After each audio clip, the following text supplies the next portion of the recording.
is far from over, but a blow now to those against congestion pricing, the toll that it's taking on drivers. Okay, a judge temporarily blocking the Trump administration from turning those gantries off and retaliating against the state over the controversial plan. Fox 5's Arthur Chen is live on the Upper East Side with the latest tonight. Arthur.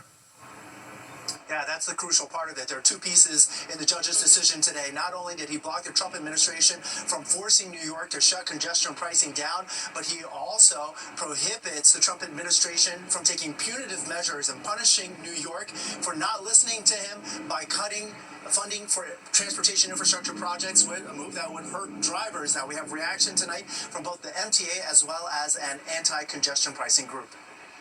One of the things that a lot of people have been put off by is the idea that the federal government's going to step in and tell New York City how to deal with its traffic problem. That seems a little crazy, and he specifically called out state sovereignty. We still maintain that this is a harmful, regressive, inequitable, and unfair toll/tax. Now, really, the main opposition against congestion pricing is from drivers, and particularly those who live outside New York City. But one group, drivers within New York City, New Yorkers against congestion pricing tax, tell us they now want the Trump administration to join their lawsuit, which they filed in state court. Now, supporters of congestion pricing say Trump is overstepping into what a state should be allowed to decide for itself, like how it wants to handle its own traffic problems. Congestion pricing was activated in January, and since then, data shows traffic has gone down, not just inside the zone, but also in crucial neighborhoods like the Upper West Side, Astoria, Queens, and Long Island City, Queens. Now, notable traffic engineers like Gridlock Sam, who is formerly the city's traffic commissioner, says all the data, from traffic data to crash data, shows that congestion pricing is working and should be kept. So far, every indicator about congestion pricing says that it's working. Traffic volumes into the zone are down a good 5 to 10%. Traffic speeds are also up roughly 5 to 8%. I'm really pleased to see that crashes in the zone are down 13%. Now, Gridlock Sam also points out this country has a history of doing things that increases traffic but has never successfully reduced traffic. For that reason, he says, if we stop congestion pricing, that it would be a failure not just for the city but for the country as a model. As for the judge, he set June 9th as the next court date, urging the government to pick up its pace in making its case. As for the MTA, their chairman tonight said they're ready to proceed with their side of the case pretty much right now. We're live on the Upper East Side. Arthur Chen, Fox 5 News. Steve, Natasha, back to you guys. Yeah, so it continues. All right, Arthur, thank you.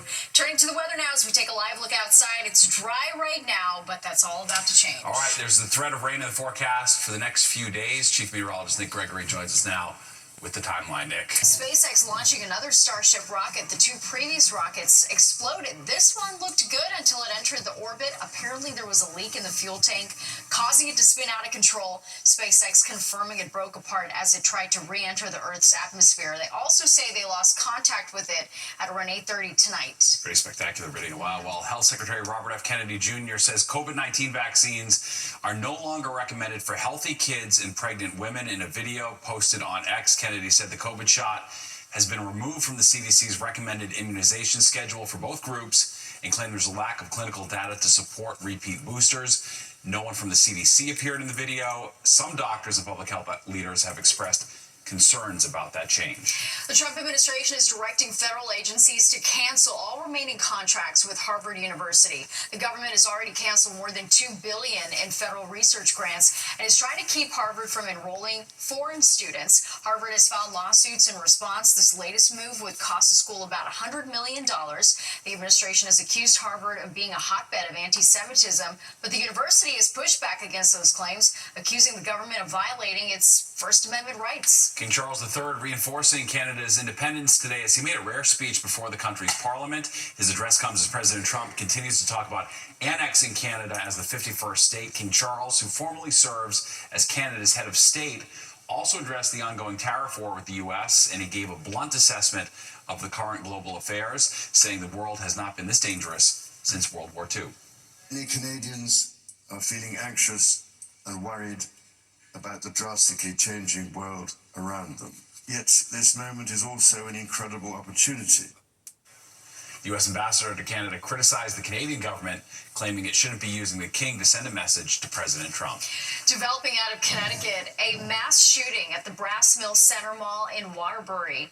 Police say that it happened around 4:40 p.m. No word yet on how many people were hurt, but several of the injuries are being described as serious. Police believe the gunman knew the victims and says there's no current danger to the public, but the gunman is not in custody yet. We definitely are working on locations where they entered and exited the mall. We've been able to identify some of that information to this point. It's not clear yet when the mall is going to reopen. All right, now to that rare move by the Rent Guidelines Board, voting to change its proposed rent hikes for people living in the nearly 1 million rent-stabilized apartments in the city. But as Fox 8's Meredith Gorman shows us, the results of the revote didn't seem to do enough to make both landlords and the tenants happy. Tenants and landlords of rent-stabilized apartments in New York City will soon know how much rent will go up for leases in these units starting October 1st and after. New York City's Rent Guidelines Board met Tuesday morning for a rare revote and decided that they will vote next month on a range of rent increases of 1.75 to 4.75% for one-year leases, and then decided on a lowered rent increase for two-year leases ranging between 3.75 and 7.75% for those living in the nearly 1 million rent-stabilized units in the city. But these increases have both sides demanding further action. It needs to stop pitting tenants against landlords. We're not each other's enemies. We're our friends. We're each other's friends and neighbors. What we need to do is look to our legislature. Some landlords say that these proposed rent increases still won't cover the necessary taxes, insurance, and operating costs for them to remain financially stable. The Small Property Owners of New York released a statement after this morning's revote saying, quote, RGB's own data points to a minimum 6.3% rent increase. This second preliminary vote of even lower adjustments would further cap rent increases. And therefore, we are calling on the city to freeze property taxes, water and sewer rates, and other government-driven costs. And the landlord we spoke to earlier agreed with this statement. If you would like to see lower rents, please lower our expenses. On the other hand, some tenants of these rent-stabilized units are calling for a full rent freeze, saying these proposed rent increase ranges are still too high for people to afford. Most rent-stabilized landlords, who are by and large quite large corporate landlords, are doing all right. For the landlords who aren't, small landlords who are struggling, there are a number of city programs available. The board will vote on June 27th. Reporting from the West Village, I'm Meredith Gorman, Fox 5 News. Police are still looking for the last... For adults with special needs are able to live their own independent lives thanks to a new high-tech smart home on Long Island. Fox 8's Jody Goldberg takes us on a tour of the property and shows us how it's changing the lives of the people who live there. Everyday tasks have been difficult for AJ Duran. I had to depend on staff for help. But now the 33-year-old who's living with cerebral palsy just moved into this smart home in Shirley, giving her a little more freedom. I can be more independent and not have to depend on staff so much for a lot of my everyday life. The house is owned and operated by Family Residences and Essential Enterprises, a nonprofit that promotes independence for individuals with varying abilities. And AJ is one of 4 to move in here after a complete renovation. We needed all new electric. We needed outside siding. Outside, there's a ramp for AJ's wheelchair. And inside, Alexa, close left room blind. the blinds are Bluetooth controlled. The stove and sink could be adjusted. This one goes down to my level. And the oven doors open sideways, making it possible for AJ, who loves cooking, to use it. I can actually cook a meal, make breakfast. These are the people who need the technology the most, according to officials who say many times it's difficult for them to get it. They also say this kind of smart access reduces the number of staff coming in and out each day. Imagine being a family of 4 living in a ranch, and now you have 1, 2, 3 extra staff members sitting in your living room, sitting around your kitchen table. It's like hosting. Alyssa Slade is most excited about having her own desk. I want to be like everybody else so badly. The nonprofit plans to retrofit the nearly 70 other homes across Long Island with the same smart technology. This is a home where they can age in place. And the hope is for other organizations across the nation to follow suit. All that you guys take for granted, now that I get the chance to do it for myself. Making what was once impossible now possible. In Shirley, Long Island, Jody Goldberg, Fox 5 News. And from reality stars to convicted fraudsters. All right, Todd and Julie Chrisley, now the latest people President Trump says he's going to pardon.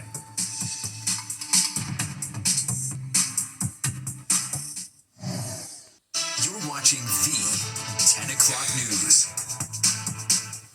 Now to a group of parishioners fighting to save their church. They want it reopened despite the fact that the Newark Archdiocese has closed it. So far, they've gotten mayoral intervention to stop the wrecking ball for the time being. But they're looking for divine intervention to save their house of worship. Fox 8 Sharon Crowley is live in the newsroom with more on the battle going on in Bayonne. Hey, Sharon. Yeah, this group just simply won't give up. Some Catholics in Bayonne, New Jersey, as you mentioned, so determined to reopen their church closed by the Archdiocese that the fight is going, they hope, all the way to the Vatican. Grassroots organizing and fundraising, all motivated by their love of their church and their faith. Parishioners celebrated the final Mass last fall at St. Andrew's Catholic Church in Bayonne, New Jersey. You see, the Newark Archdiocese, led by Cardinal Tobin, made the difficult decision to close the church, citing declining attendance and costly repairs needed for the century-old building. Heartbroken parishioners have been fighting ever since to convince the Cardinal to reconsider. We made a promise to the parishioners, the older parishioners, those in their 80s and 90s, that we would try our best to have this church reopened. The faithful even hired a canon lawyer to appeal to the Vatican. This is their home from a spiritual purpose. And the Archdiocese has decided to relegate, to return the church to a not church aspect, not a worship site. And on this night, they invited local elected officials to a meeting to help them understand their options. My friend Wayne said to me, "Don't cry." I'm not crying, I'm mad. Mary Borello Soretta was baptized, had First Holy Communion, and got married in this church. Church members and city leaders got St. Andrew's declared a historic landmark, but it only protects the facade of the church from destruction. The building itself is still owned by the Newark Archdiocese, and this week, demolition crews got to work. I feel like this destruction and demolition is a personal affront to every single parishioner. This is an attack on our, it quite makes us question our faith. Cardinal Tobin has taken the necessary steps so that this historic building doesn't have to function as a church anymore. Something St. Andrew's parishioners who have shared generations of memories and milestones here just can't accept. Well, city leaders tonight at that meeting telling church members that they may have somebody actually interested in buying the church building if the diocese is willing to sell it.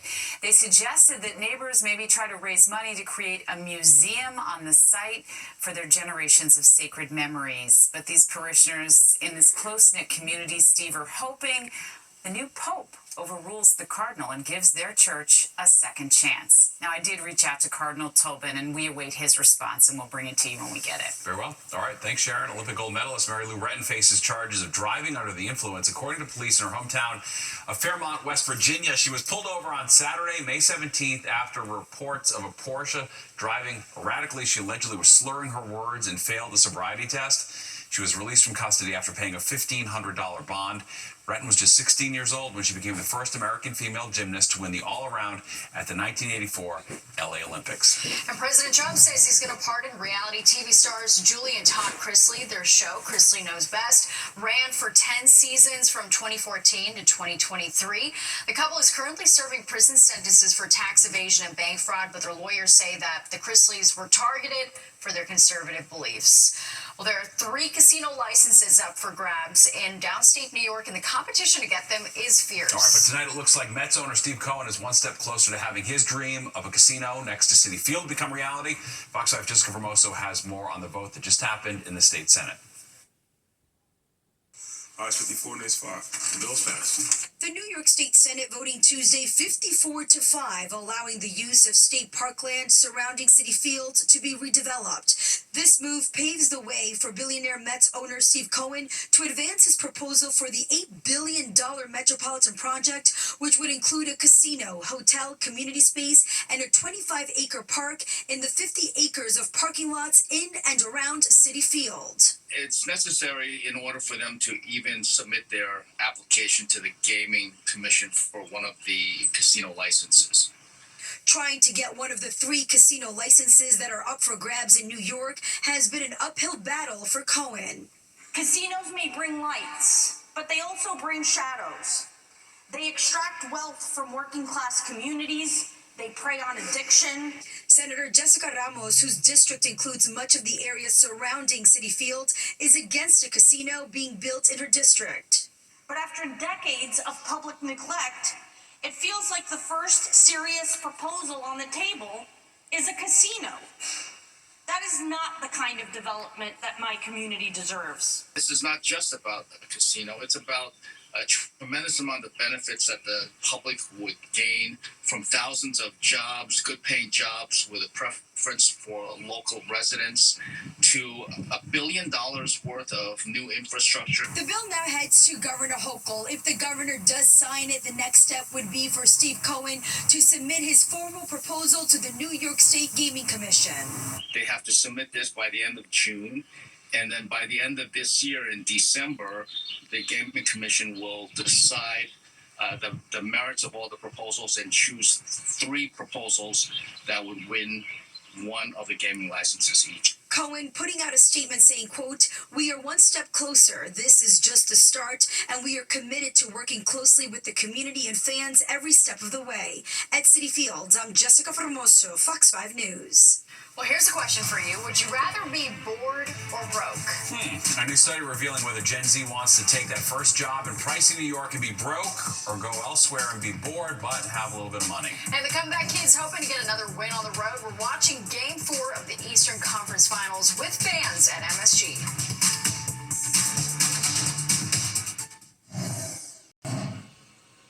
New York City, they say if you can make it here, you can make it anywhere. And if you can afford to live here, that's half the battle. Fox 5's Jennifer Williams shows us how Gen Z values their lifestyle more than the numbers in their bank account. Employers are expected to hire 7% more recent grads this year than they did last year. But given the high cost of living in New York City, it's not the best place to start a career. But it begs the question, would you rather be bored in a smaller city or broke in NYC? Definitely broke. Broke. Yeah, 100%. I'd rather be broke in NYC than anywhere else. I can at least walk somewhere as opposed to having to wait on my friend and then having to pay them for gas to drive me around. Indiana, and it's boring there, but it's not more enjoyable. You're just you have more money but nowhere to spend it. Wallet Hub compared more than 180 cities across professional opportunities and quality of life. We took those dimensions and we applied 25 relevant metrics related to job market strength, and those range from availability of entry-level jobs, average monthly starting salary, and housing affordability.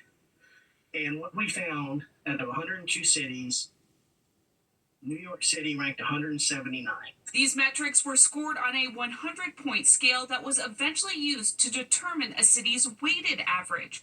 When it came to availability of entry-level jobs, New York City was dead last in that area. New York was also dead last in average commute time and, surprise, housing affordability. I've lived in New York City my whole life, so I know the New York City vibe and how you can just do whatever, whenever you want to do it. And it's a tough thing to find somewhere else, and it's hard to change from that culture to a different one. And at least that's the struggle that I find. So I think I'd rather be broke than bored. NYC is totally worth it.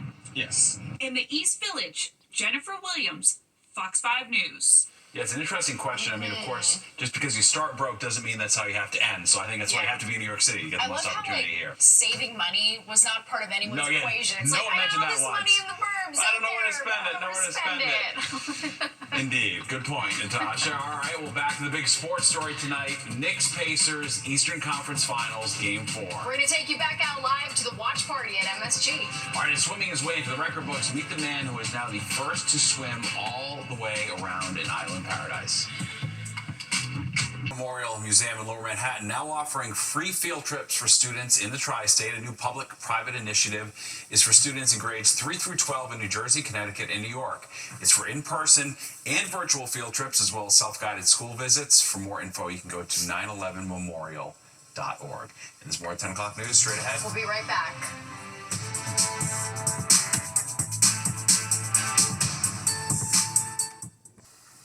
All right, this 55-year-old man has become the first person to swim around the entire island of Martha's Vineyard. Lewis Pugh began swimming in the 47-degree water May 15th, completing his journey yesterday. In total, he swam for about 24 hours and 60 miles over 12 days. It has certainly been one of the toughest swims of my life. It's been the cold, the winds, the waves, the distance. And then if that wasn't enough, it's constantly looking down in the water and thinking to yourself, okay, what is beneath me? I was just looking him up and down for bite marks. Right. Looks like he Didn't made it say anything unscathed. about the sharks. No, that's right. He set off on his journey, which he called his shark swim, in an effort to raise awareness about the perilous plight of sharks. As the film Jaws nears its 50th birthday this summer, he says the film shaped our perception of sharks as vindictive killers, and it's time to change the narrative. He says we shouldn't be afraid of sharks, but should protect them as they help keep the entire ocean in balance. Can't argue with that. Nope, for All right. sure. I like it. Let's get a check at the forecast now with Nick. Hey, Nick. Hello there. Excuse me. Our forecast cloudy overnight. Most Tonight, if you missed any part of the 10 o'clock news, you can always catch an encore on our free streaming app, Fox Local. Where you can stream our newscasts anytime. Have a great night. We'll see you tomorrow.